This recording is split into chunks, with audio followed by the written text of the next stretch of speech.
Hello, fellow YouTubers and gun enthusiasts, collectors, and just people who like guns.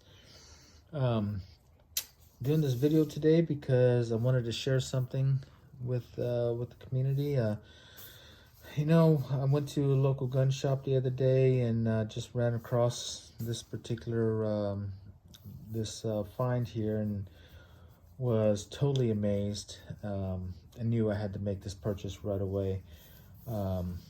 Yeah, I knew at the moment that I saw this gun that I had to have it. So what we have here today is a Smith & Wesson Model 57 41 Magnum. Stainless. I kind of wish that she was blued, but she's not. She's stainless, but still quite the beautiful gun here, as you can see.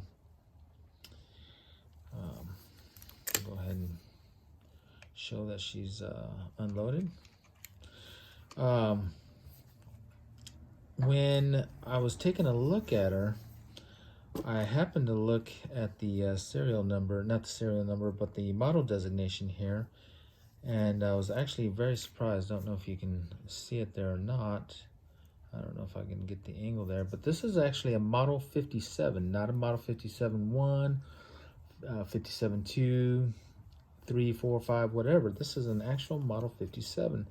Smith & Wesson started producing these particular guns, I believe it was in 1964.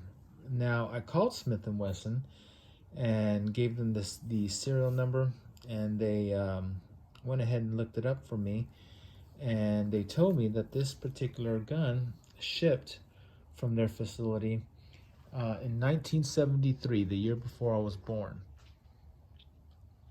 So this gun is actually a year older than me, and of course, being that it doesn't have a dash, it's a first run 41 Magnum for Smith & Wesson. One of the cool things about this, and unfortunately I do have a, well, not unfortunately, but fortunately, I do have a Model 29-10, which has the Hillary hole there. This one does not, as you can see that. Also has the recessed cylinder. Don't know if you can see that. But yeah, it has a recessed cylinder. Also has the barrel pin. Get up there and show you that. And what's really cool about this particular gun, for me anyway, is it has the hammer mounted firing pin. Really, really cool. Now this is not my first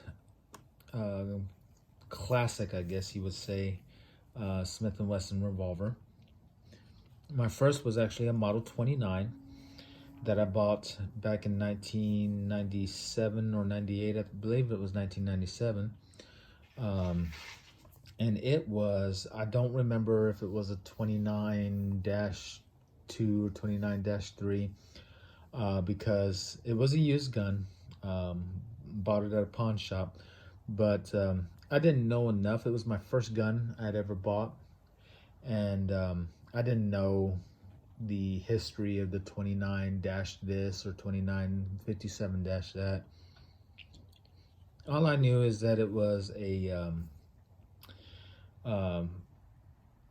29, and it was a 6.5-inch barrel. It was a Dirty Harry special. That's how the salesman sold that to me.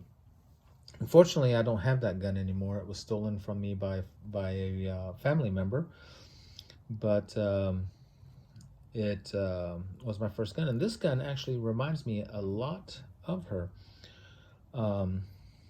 Just it's built on the same Smith & Wesson in frame.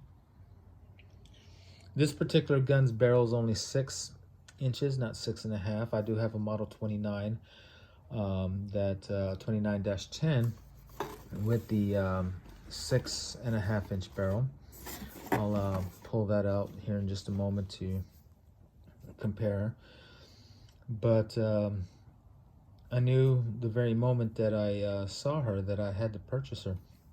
Now, being that she's a 47-year-old gun, she does have some minor blemishes. I don't know if you can see it, but um, I think she's really, really held up. She still has quite the mirror shine.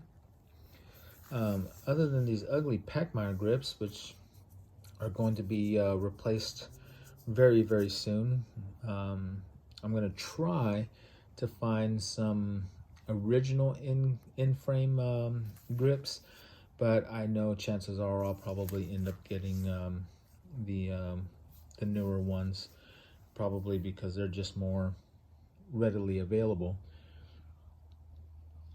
and don't cost, you know, $200-300. So of course, if I ever do find some original in-frame grips, I'll get those. But I'm going to set her here, and let me step out of frame real quick.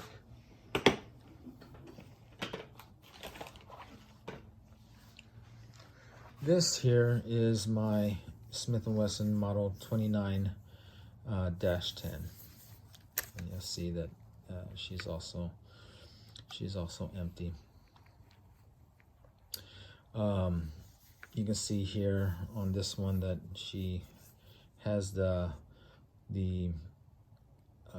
Hillary hole there, and which I can't stand, but I mean it's there, and chances of me ever finding a Model 29, well, I can't say is slim, because obviously, you know, I came across this Model 57, but you know, if I do, I'll definitely do what I can to purchase her. But these two guns here, you know, let me line them up together here. Being that they're both in frames, you can see that they're both very, very similar. Even, you know, this one, Smith & Wesson says shipped out of their office in September of 2019. This one in 1973. But you can see that they're very similar in size. The Model 29 to 44 Magnum, of course, has a 6.5-inch barrel, whereas this one has the 6-inch barrel. So neither one of these guns, I haven't fired either one of these guns. I actually got this gun the same day, but earlier in the day, whereas this one I came across later on. So I'll be taking them out to the range this weekend, tomorrow as a matter of fact, and putting some rounds through it. Of course, the 44 Magnum, I found ammo for her quite easily. The 41 Magnum, not so easily. As a matter of fact, I only have a box of 20 Hornady Critical Defense, I believe it is.